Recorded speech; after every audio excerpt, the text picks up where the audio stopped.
Welcome to MC and MADD Talk the Civil War. This is episode 17. Probably Lee's greatest victory, Chancellorsville. It should have been his greatest defeat, though, but we'll get into that. How are you doing today, MC? A bit of a cold, but other than that, all right. You guys get colds out there? Like, don't you live in the desert? Like, I get sick when the weather changes, but what's the weather change there? Whoa, now it's 80. Well, during the day, it'll get close to 70, but at night, it gets down into the 30s. Ah, fair enough. Yeah, I remember going to Nevada in close to winter time, and it was fucking cold as hell. And I'm like, I thought I was in the desert. What's going on here? It doesn't just mean you don't get water. It doesn't mean it doesn't get cold. But yeah, so the Battle of Chancellorsville, it takes place April of 1863. More accurately, April 27th, I believe, is the first battle. But anything you want to talk about before we dig into this timeline here? Not really battle. What you're seeing at this point is movement. You're starting to see movement. Hooker has replaced Burnside's. Burnside's been sent west in part of a command.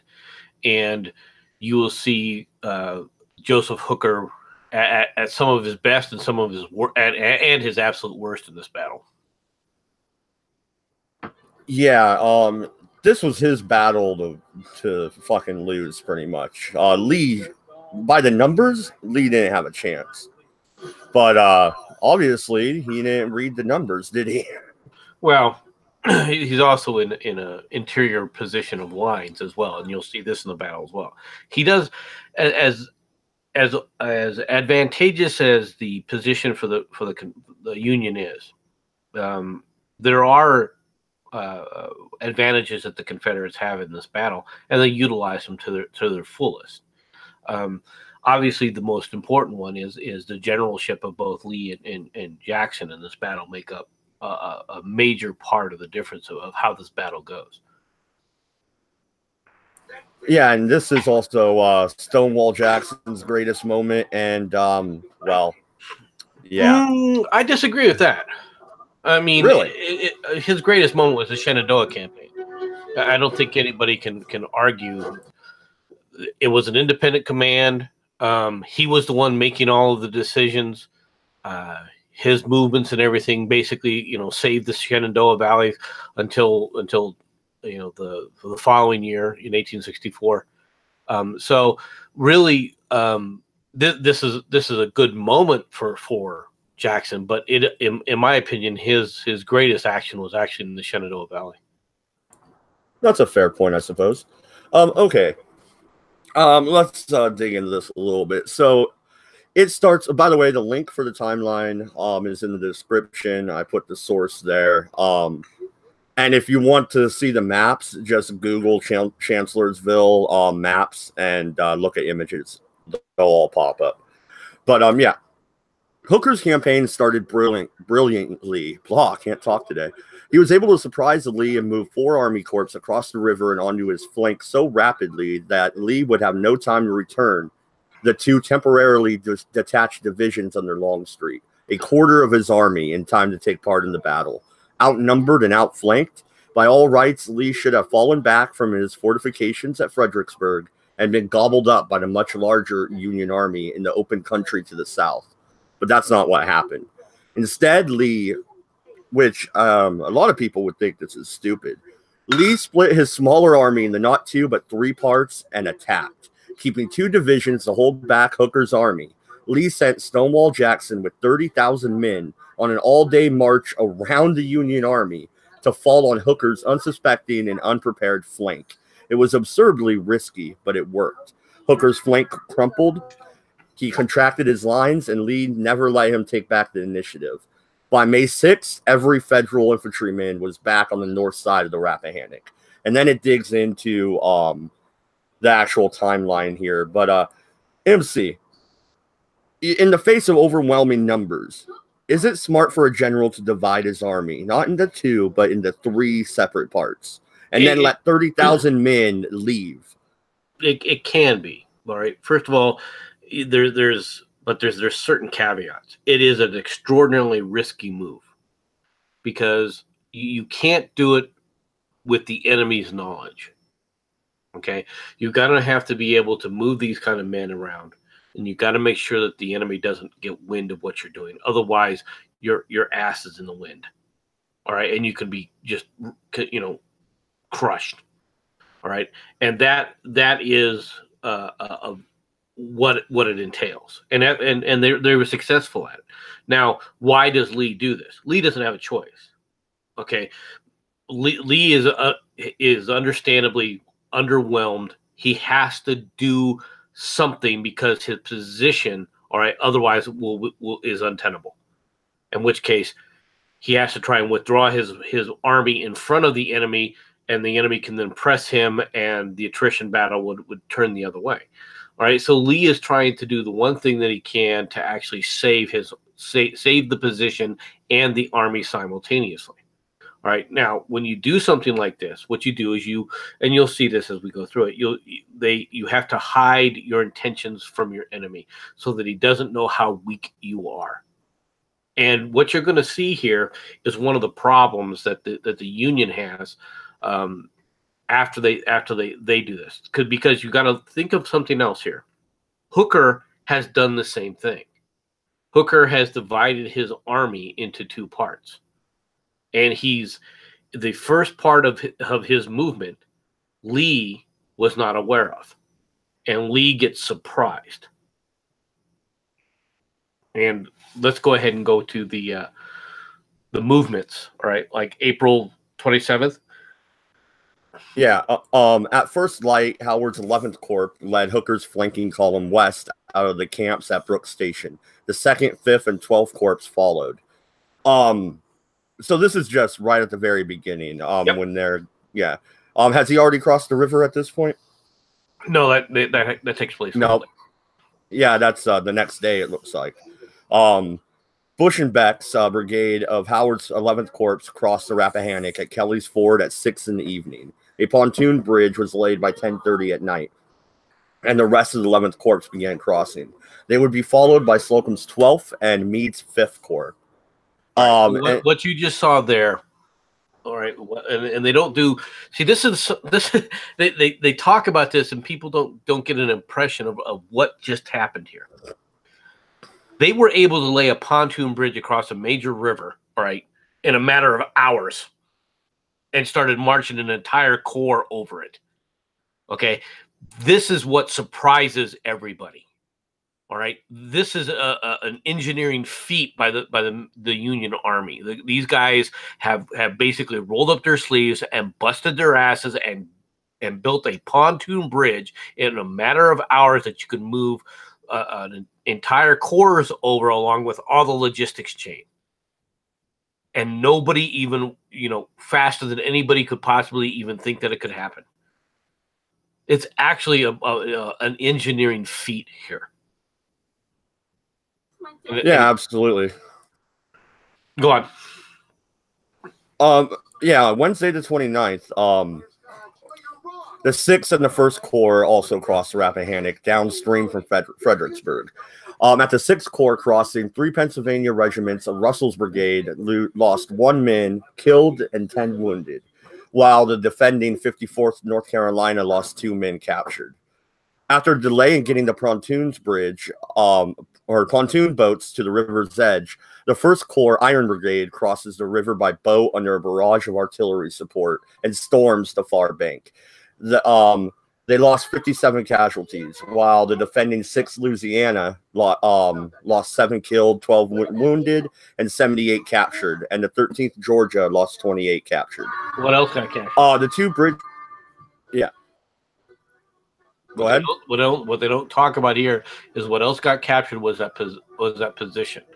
All right, and this is important now because you can't use that to sit up there and rain artillery down. Now the artillery I think got away, all right, but it was no longer in position to sit up there and dominate the field.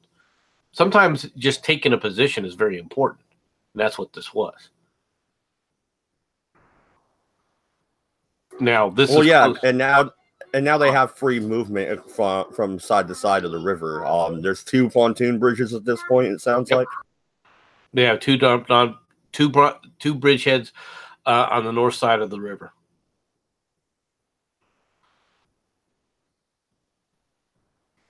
At which point, go ahead and finish reading.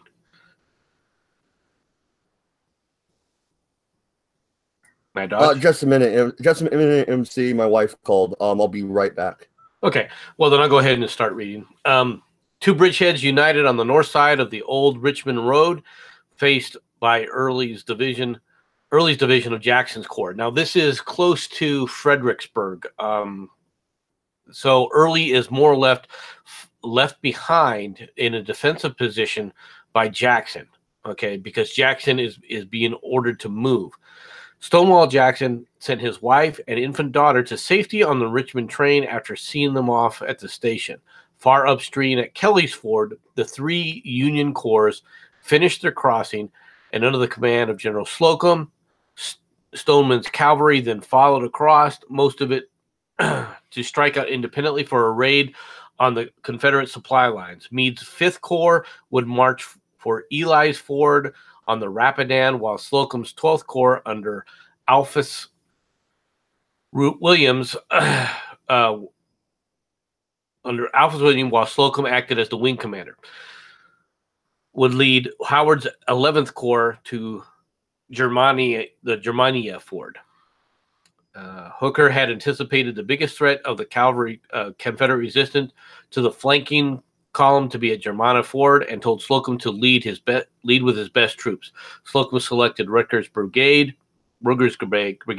which rushed the Confederate detachment at the ford, capturing 125 Confederates at a cost of 1 man killed, 4 wounded. 2 more drowned fording the deep rushing current, but a bridge was thrown across within 2 hours, and Gary's division and the 11th Corps crossed without getting their feet wet. Meade's 5th Corps waited for the 11th Corps to clear the roads and then started for Ely's Ford. It was undefended, and the men waded the deep and rocky ford. A line of lifeguard cavalry placed downstream to rescue those swept away. Back at Kelly's Ford, Stoneman's cavalry finished crossing and made their slow start for the raid, moving 4 miles south of the ford before bedding down for the night.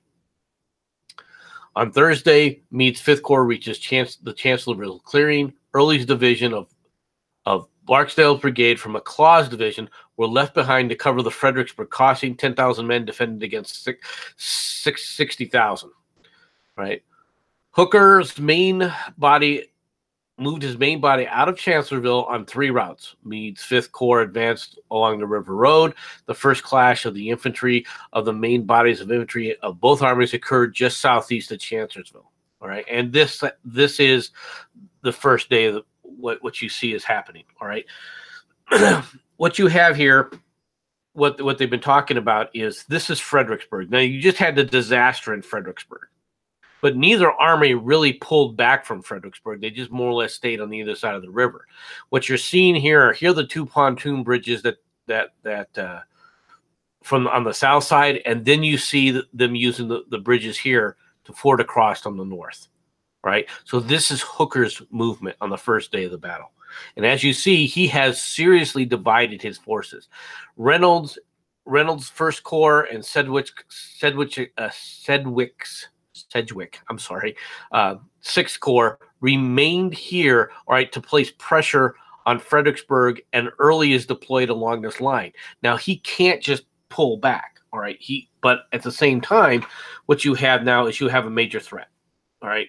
Lee is now aware of this threat, of what's happening here. You see how all these roads lead back into Fredericksburg. Fredericksburg, if he had stayed here in Fredericksburg, he'd have been trapped against the river and behind the lines. This is why Lee acts the way he does. He orders when they notice that this is getting bad. All right, Jackson sits up there and goes to Fredericksburg, puts his wife and kids on the railroad tracks. Railroad tracks head on out. All right, he himself then picks up parts of his division, not the whole division, because he leaves Early in place here. All right, to march down here. Now, Are you thinking that you're screen sharing a map? Because I don't see a map. Oh, I did think I was screen sharing a map, so I apologize. I apologize to everybody because I thought I was screen sharing. Let me share this map. I apologize. All right, can you see the map now? Yeah, no, and I presented it to everybody. So there we go. Yep. What you have, this is what I was talking about. Here's Sedgwick and here's Reynolds. All right. Here's what Hooker has done. Hooker has run across here and forded these rivers up here. All right. And he has put all these divisions. He's put Meade's division. He's put Sickles' division. He has put Howard's division. He's put Slocum in charge of this. All right. Here's Meade's 5th Corps right here. All right. Reynolds and Sedgwick are left down here. All right. Now, the comment that they had between these two that was 60,000 men is silly. All right. They didn't have 60,000 men, but they did outnumber them probably 2 or 3 to 1. All right. They do outnumber early here by a significant amount. And you'll also notice what they've done is they're no longer stuck in Fredericksburg where Mary's Heights was so devastating to them. They're actually considerably south of that. So they no longer have to worry about all this artillery in comparison, the massed artillery that they were able to bring into Fredericksburg. They don't have to worry about it here. Yes, these are seen, all right, and they do catch some artillery, all right, but it isn't enough because it isn't they're not able to mass it to actually do something. So what you have now is you've got a series of roads. All right, how do we sit up there and take Fredericksburg?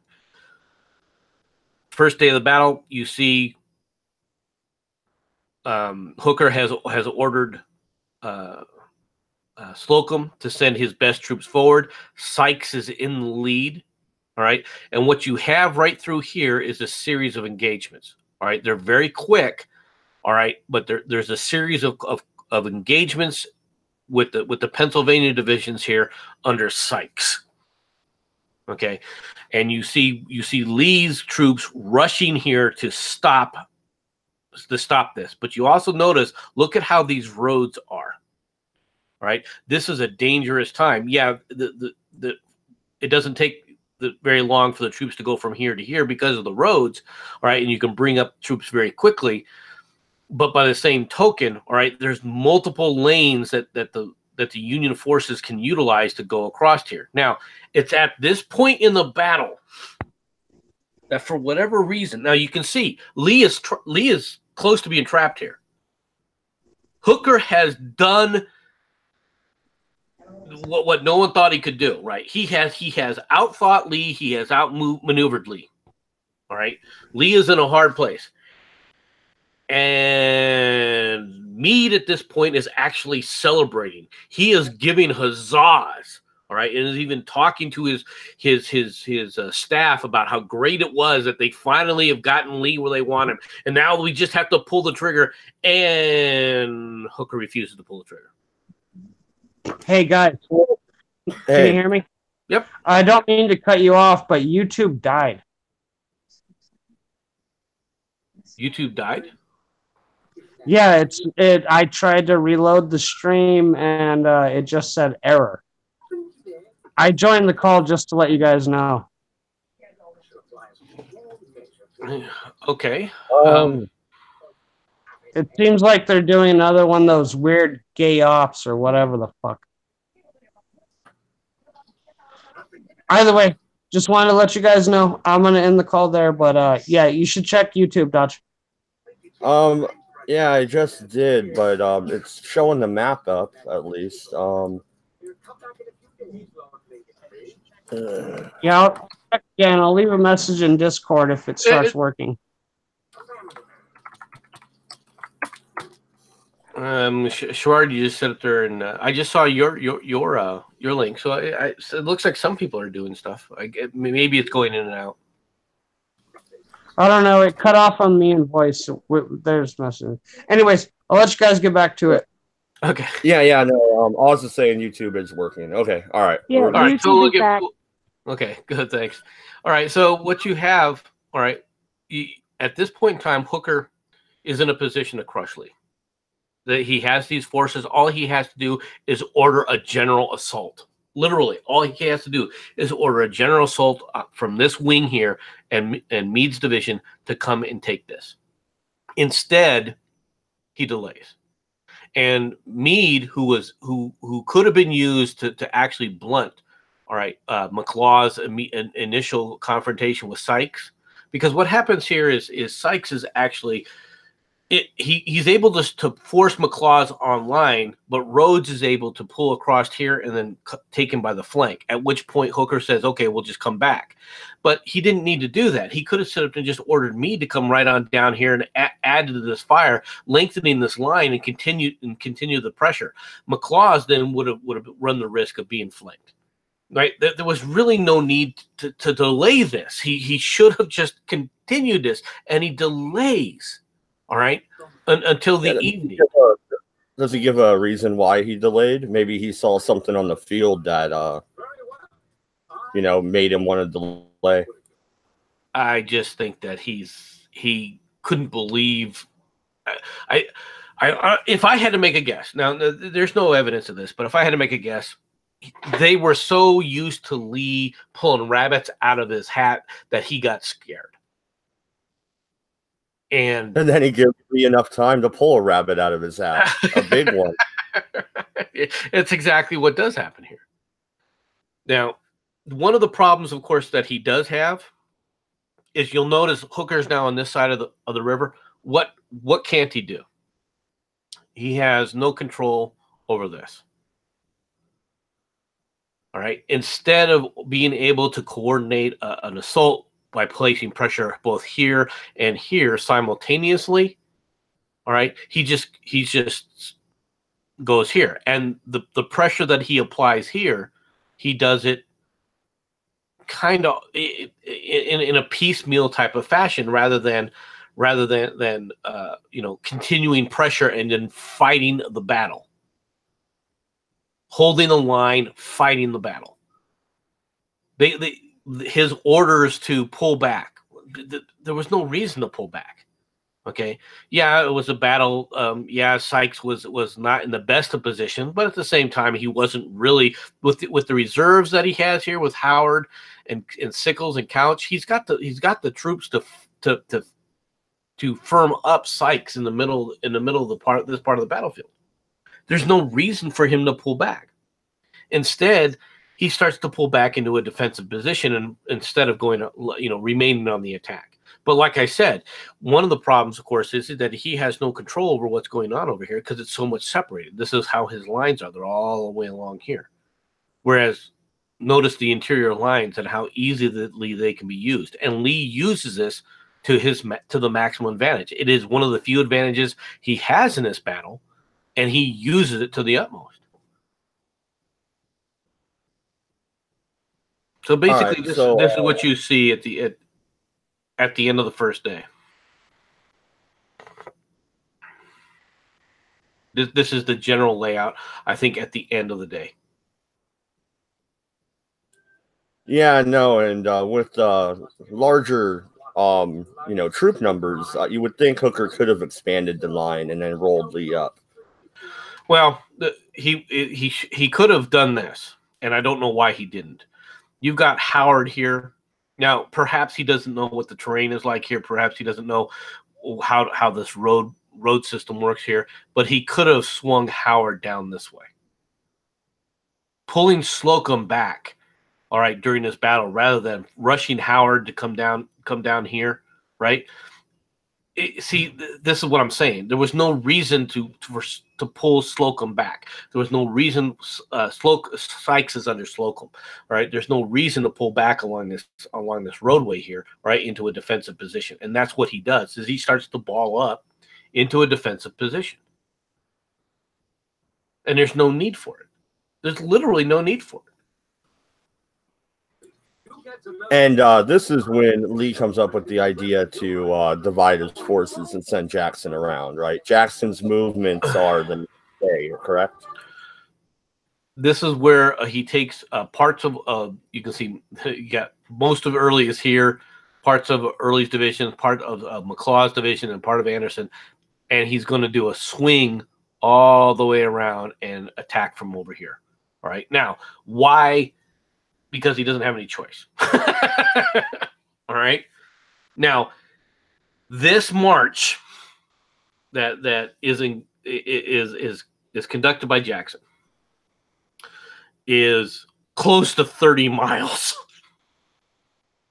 He basically takes these troops and goes on a forced march along this road system here, 30 miles outside of out of contact. And this is the other thing is once you lose contact with the enemy, all right, one of the Hooker basically was freezing. He's like, what am I supposed to do? What am I doing? What am I doing? Okay. He's worried about this. So what's he do? He actually reduces this wing, all right, and orders Reynolds to help support him over here because he's already at the beginning of this, he's already thinking, I'm going to retreat. All right. That's now no you can say that wasn't the case, and I know a lot of people would say no, he wasn't thinking about retreating here. You do not sit up there and abandon this part of the ridge, all right, and then pull a guy over here to hold open these fords to get your people across, unless you're thinking about retreating across those. Retreating across that. It just does not make any freaking military sense whatsoever, and Hooker is rightly castigated for this stupidity. He is roundly criticized for this. All right. So this becomes the battle for the second day. Now, what you basically have is you have the forces of Meade, Slocum, Sickles. They're all looking here. All right. They're all facing this direction. You'll notice for the most part, Meade's not even really engaged. Instead of moving Meade out further during that day, he just, I mean, yesterday he could have continued to send Meade. He had ordered Meade back. Right? So you see how nonsensical, even if, all right, you didn't know what Lee was going to do. If you would have sent Meade here, Meade would have been in a position, if nothing else, to play hammer and anvil on Early and finished Early off. And that entire freaking corps over here would have been wiped out. Yeah, but that would have made Stonewall's job just that much easier when he comes out of the woods with 30,000 screaming rebels. Well, but this is where he is. Not really, because when he comes over here, look at where Meade is. Meade's not even there. What you would have basically ended up doing is seeing a push back along this road line here, which then would have basically traded positions, and you would have had an interior line like this, right? Where what you're going to end up with is the Confederates cut in two. You had the opportunity of basically cutting the freaking Confederate lines in two. You just you had to give up this ford. What was it? 6 o'clock when Jackson finally gets everybody lined up and ready for attack. I could look at the timeline here. Yeah, go back to the timeline if you would. Yeah. Okay, Stonewall Jackson sends his wife and daughter to safety on the Richmond train. I already read that. Yeah. Start with Saturday, May 2nd. Yep. While Lee with two divisions held Hooker back southeast of Chancellorsville, Jackson began his march around the Union right flank. By late afternoon, Jackson was in place and launched a devastating attack on the unprepared men of Howard's 11th Corps, which caused their complete collapse. But as Jackson tried to push his now disorganized forces forward in the darkness to try and cut the entire Union army off from its river crossing, he was mortally wounded by his own men. A.P. Hill was wounded at the same time, leaving no experienced division commander to take over Jackson's 2nd Corps. Jeb Stuart was quickly brought in to take over. And Jeb Stuart does a fairly good job, but Jackson had already set him in position to win the battle, right? Well, yeah. At this point in time, they've basically now forced the situation to where you have him trying to roll a powered Meade. He could have continued to push on Meade I honestly suspect, however, that Meade would have reacted differently without Hooker's orders, but Hooker's in the way. I'll be quite frank with you. Hooker's in the way here. It does do this, and you see how these guys have to pull back, and this is what you end up with. All right, you see Jackson coming in. Let me get down to boom. Now, so what you have is a bulge. Yeah, this is where Jackson is trying to cut it in half. That way Lee could take Slocum and Couch, right? Right. Well, at this point, to force possibly Slocum, Couch, and part of Sickles' brigades could have been destroyed at this point. Reynolds moves in to secure the road line, right? To give them the retreat. But this is what I was talking about. There was no. Hooker was already considering how to retreat after May 1st. I mean, it's the timidity of the thinking that is just nonsensical here. Now, with Reynolds over here, all right, if he could have ordered an attack, Early would have been crushed. He'd have been swept from the field. Even out of these defensive positions. Now, this is a good defensive position. All right, you've got a nice barrier with the railroad tracks right here, right, which gives you ample opportunities to do several different things. All right, but generally these are raised areas, all right, so that they're good defensible positions. But he doesn't have the troops to man it. He doesn't have enough troops. All right, if Reynolds is here and had launched that attack at this point, it would have crumpled Early's line. So you have Stonewall Jackson is injured and carried off the field. His second in command, A.P. Hill, is injured and carried off the field. All right, you have a fighting retreat along this entire line. All right, where they're just pushing the Union forces. Meanwhile, Reynolds is not engaged. Howard is not engaged. Only part of Meade is engaged. All right, it's just you have all these forces, and you have no way to move them to bring them to bear. So you basically have 3 freaking corps attacking 2 corps, right, in a pincher movement. Why isn't Stewart able to cut off Slocum and Couch here and split the Union Army? Because they do a fighting retreat and they actually get out of the bottle. It's night, and they're fighting through woods. Same reason why Stonewall got shot. Okay, let's talk a little bit about Stonewall getting shot. Should he have been trying to find a way through in the middle of the night? Did he have any business being out there? Well, you could hindsight's 20/20. He was always an aggressive commander. Lee at this point is desperate to actually destroy the Army of the Potomac. Okay, now the idea that he could do it on his own, it seems silly to you, seems silly to me, seems silly to everyone.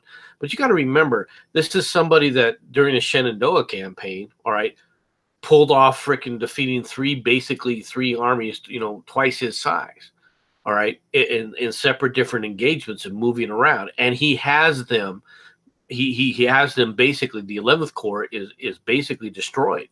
Right, so he's like, okay, I've already had success here. If I just push them a little bit more, one thing that Jackson was known for is you just keep pushing. Once you get them running, you keep on their tail so that they can't stop. Now, this sounds like a sound strategy, but eventually 2 things happen. 1, your men get tired, and 2, you run the risk of running into well-defended troops. Meade and Reynolds are some of the best Union commanders. They're not going to run, okay? They're not going to freaking cower and run like when things don't go their way.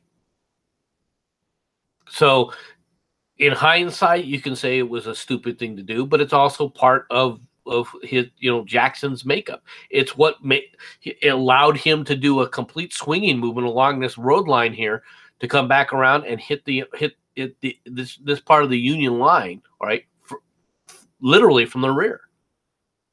Now, Hooker at this point has a problem because he's thinking, okay, he's got to try and he's lost contact. Remember when I told you he lost contact with these guys here? He's worried that this isn't Jackson. He's worried these are the coming forces of Longstreet. Oh, that makes a lot of sense. Yeah.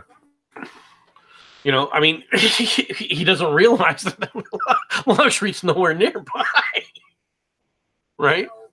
Well, no, but the thing is, though, you can't tell me Jackson didn't have scouts. He didn't have people he could send out ahead instead of himself. I don't think he had any business being out there. And if he wouldn't have gotten shot, he have to die for another 2 weeks. It is what it is.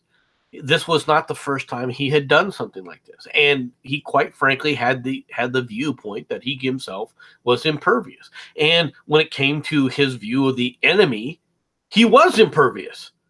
He never got shot by any of them.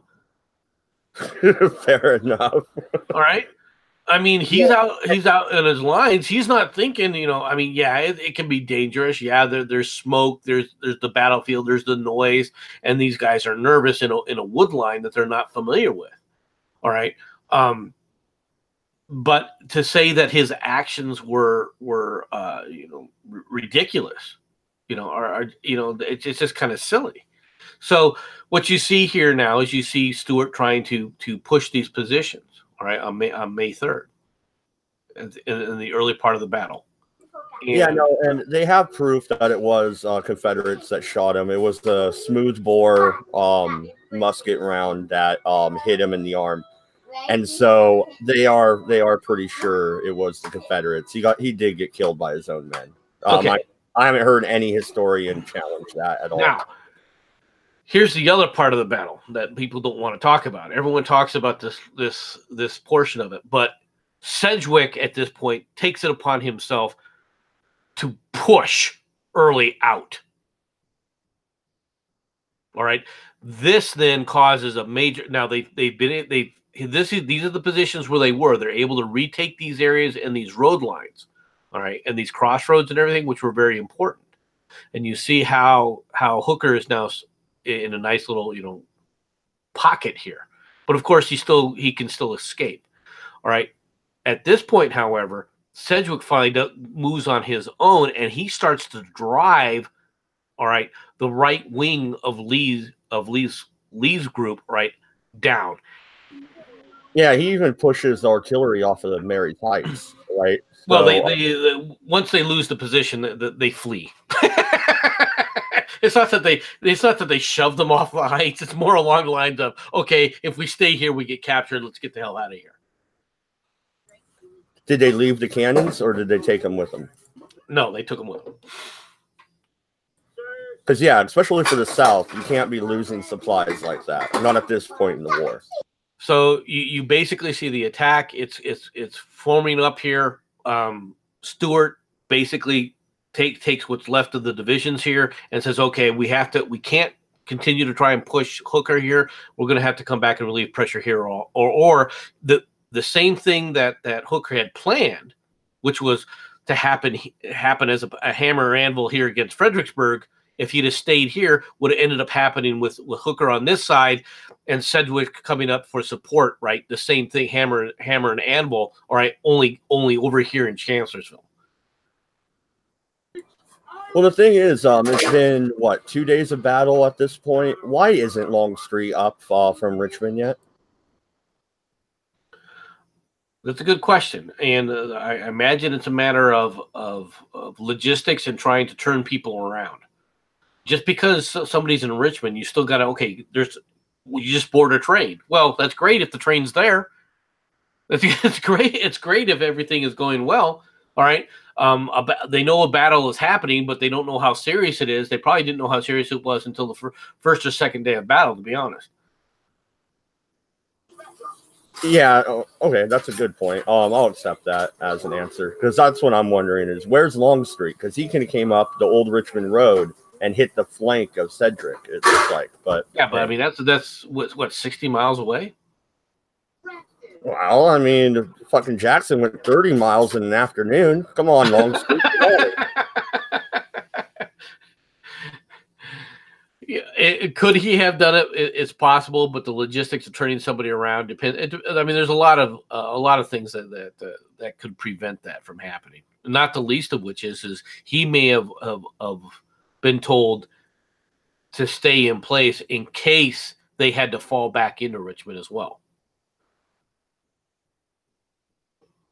I mean, we don't know. I don't know exactly what was going on at that point. When Meade and well, not Meade, but when Hooker withdrawals back across the pontoon bridges, does Sedgwick back up, or do they hold Fredericksburg?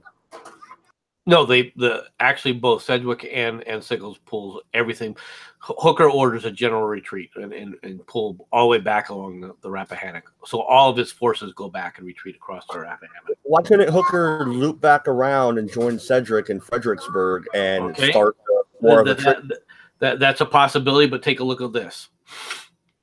All right, reinforced. Now Sedgwick is stuck in a pocket. Okay, and could get destroyed in detail. So you see Sedgwick sit up there and just retreat across here. Early could then go right back to where he starts to take Mary's Heights again, and you'll replay frickin' Fredericksburg. I don't think that was what the plan was. Yeah, fair enough. But I mean, Hooker did not even have to retreat at this point because they're pulling troops to back up. He doesn't have to retreat, but the problem is okay. Reynolds' position isn't good. All right, it does protect the fort. It does allow them to escape, but at the same time, you can't use his force at the power of his forces. So you have one of your more powerful, one of your better commanders, all right here. In fact, your best commanders for the Union forces are right here, and neither one of them are in contact with the enemy. But at the same time, you can't just swing around because of this wood line. They can't just easily swing through here. Yeah. So you've got a lot of troops stuck in an area, and you can't get them anywhere to fight. You see what I'm saying? Yes and no. Reynolds here. You could take him up the road right here to back up Slocum and Howard and make a push up Old Mine Road. Pretty much doing what you said in the beginning, splitting the Confederates in half. They no longer have free flow of troops down the turnpike here. Well, you would have to detach him from here, move across here, bring him up through this part here, which would be totally in the open, and the Confederates would be able to see it. At which point, McLaws would give up his assault here on Sedgwick and could bring it back across. It would become a race, and look at what you've got. You got interior lines here. Meanwhile, these lines, look how much longer they've got to go all the way around. And that's just to start providing support through an open area here. No, it's not tenable. It really wouldn't be tenable to do it that way. Now, they could have stood up there and told Meade, okay, you hold this area here and make sure that you got good scouts in this area to give them warning in case there's another swing, and brought him back around here, back across to attack. That would have been effective. All right. The question is can Reynolds move that far? You just had Reynolds move all the way over here, and now you're going to run him right back around here again. Your troops are going to be exhausted. Yeah, absolutely. So Lee, I'm guessing that's just his headquarters, right? He's on the field out. Well, he's bouncing between these two areas. Yeah, that's what I thought. Yeah, trying to maintain, and coordinate these kind of actions. And of course, like, you have commanders that are hurt. You've got, dead bodies all over the place. At this point in time, they say, okay, well, more or less, the battles are more or less over. All right. These were more skirmishes than any seriousness. And you see them withdraw on the 5th, and you see him pull the rest of it back across to Rappahannock on the 6th. And I believe it was at this point when Lee sent a letter to Stonewall saying, you lost your left arm, but I lost my right, because they did have to amputate his arm. They actually gave it full military burial. There's an actual marker of where his arm is buried in Virginia, which is really quite interesting, if you ask me. Well, I mean, it is interesting in a certain regards, but the problem with the balls and the weapons being used at this point in time is that hunk of lead, when it hits bone, it's not putting a chip. It's basically shattering and shattering the bone and taking a chunk out of it.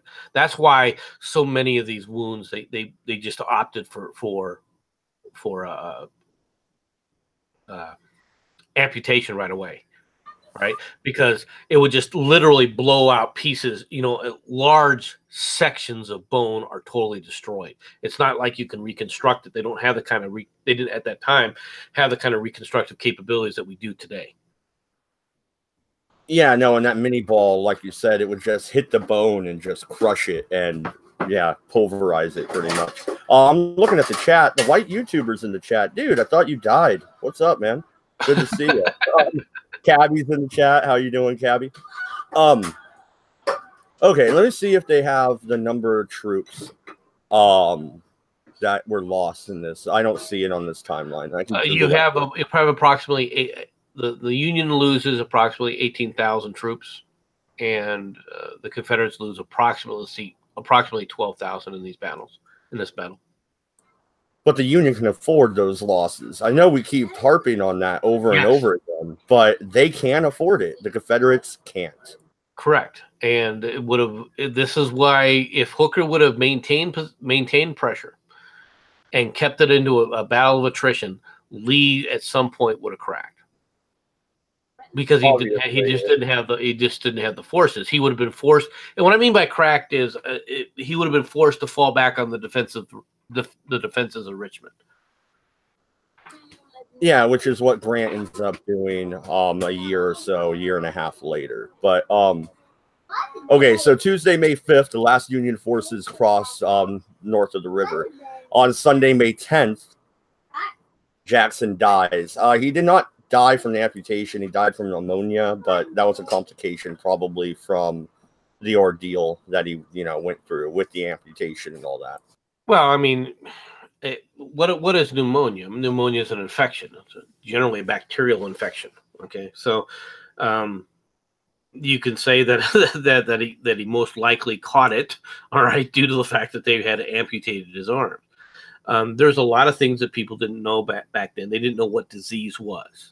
All right. I mean, microorganisms were just coming to the knowledge of people. All right. They were just learning about them, and they hadn't learned sterilization techniques yet. All right.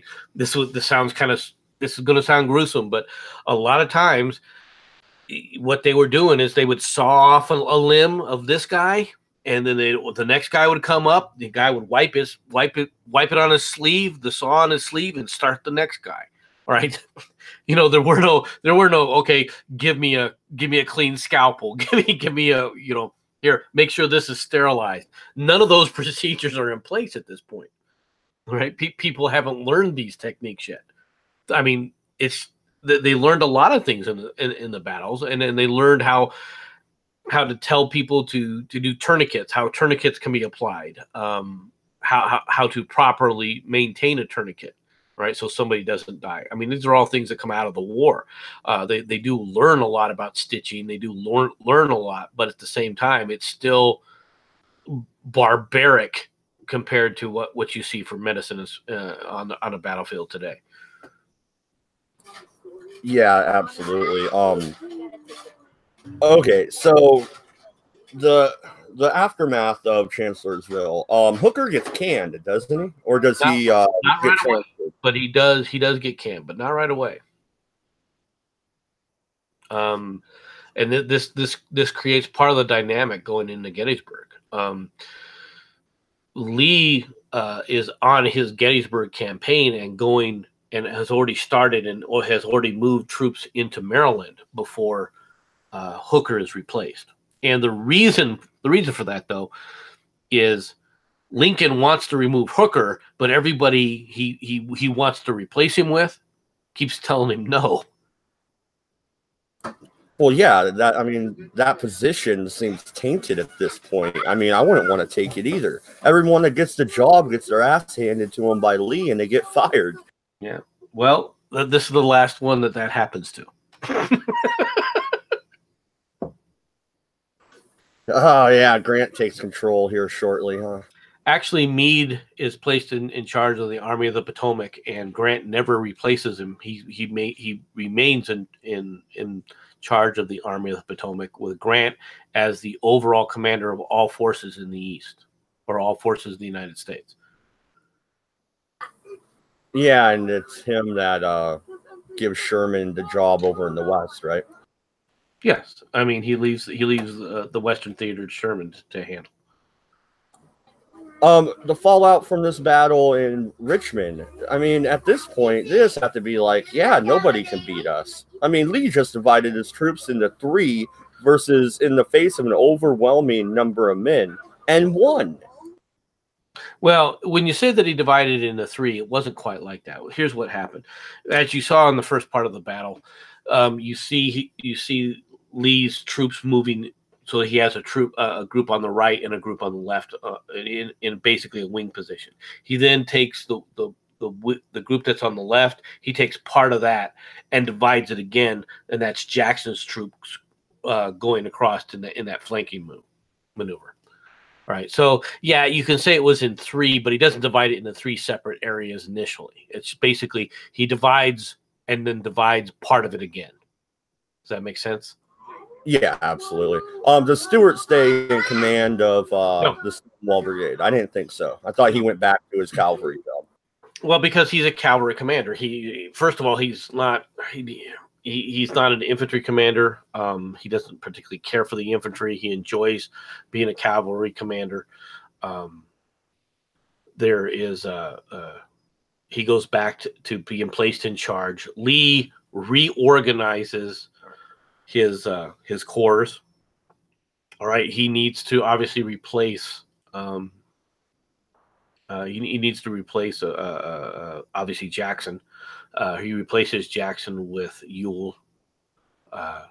So you have Ewell taking Jackson's place. You have Longstreet, part of Longstreet's corps. McLaws, I think, ends up. I think Longstreet, what his normal corps is, he retakes McLaws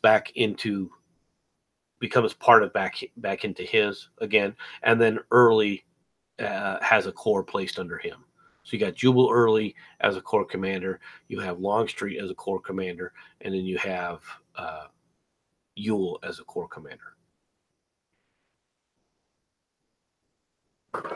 Yeah, and nobody could really fit into Stonewall Jackson's shoes, though. This is a real big hit for the Confederacy. I believe it was the biggest funeral they had when they buried Jackson. Yeah, this is a devastating loss. Their hero of the Shenandoah, the man who just pulled off a miraculous night move, basically to attack. All right, 30-mile trek for his troops around the wing. All right, undercover, to help win a battle that could have actually, destroyed most of the Army of Northern Virginia, all right, and at least hampered it to the point where all it could do would be on defensive operations. I mean, Joe Stonewall Jackson was one of the most well-known of all the figures, all right, of the generals in the Confederacy. Now, his men followed him. His men believed in him. His men basically disliked the son of a bitch because he was an authoritarian asshat. But but at the same time, he brought them victory, so they were willing to live with his authoritarian manners and his other quirks. So it was a sad day, but at the same time, the great Lee triumphs again. And on top of this, what's been happening in the West isn't necessarily bad, all right, at least initially, although it gets bad very quickly, because many of these people haven't heard the news of what's happened at Vicksburg, because Grant has finally surrounded Vicksburg. I think that's going to be next week's topic is Vicksburg. Well, or I think, no. That's right. You had an idea of what you yeah, wanted to I do think next. the next week what we should talk about are some of these huge cavalry raids that happened during the war. And they take place right around here, the majority of them. So I think that's best to focus on these small little independent commands and what the effects are and how they're viewed. All right, because they're important.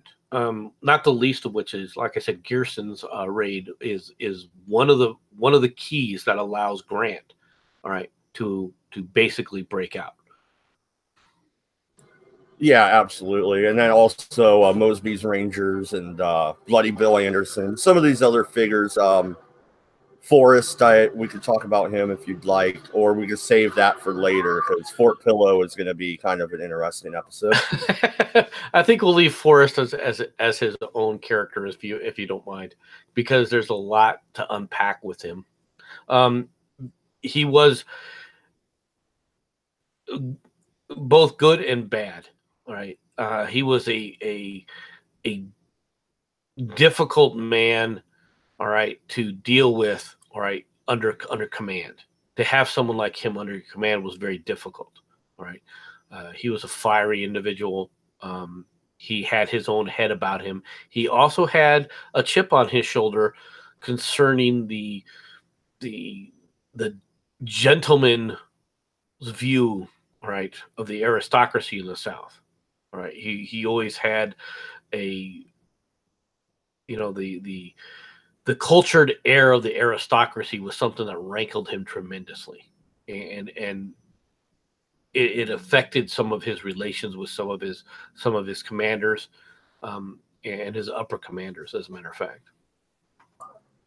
Yeah, and Bruni, I believe we talked about Shiloh 3 episodes ago. So I'm going to try and put all these into a playlist. I have the playlist set up. I just keep forgetting to throw the new episodes in there. But yeah, I'll finish the playlist, get it caught up, and then it'll be in its own little area. So, but we did discuss Shiloh already. Okay, so it's been about an hour. So we're trying to keep things around an hour. So, yep. I think that's it. Yeah. Next week we're going to talk about the cavalry raids and stuff like that. Should be entertaining. Hopefully 40 ounce will be around. We'll see. Tomorrow we start the new schedule. So Monday is the normal, just red eye with the news and all that. So you won't notice a change on Monday. Tuesday I will not be doing a stream, and then we'll be back at it Wednesday. So see you guys tomorrow. Good night. Good luck. And don't go to France.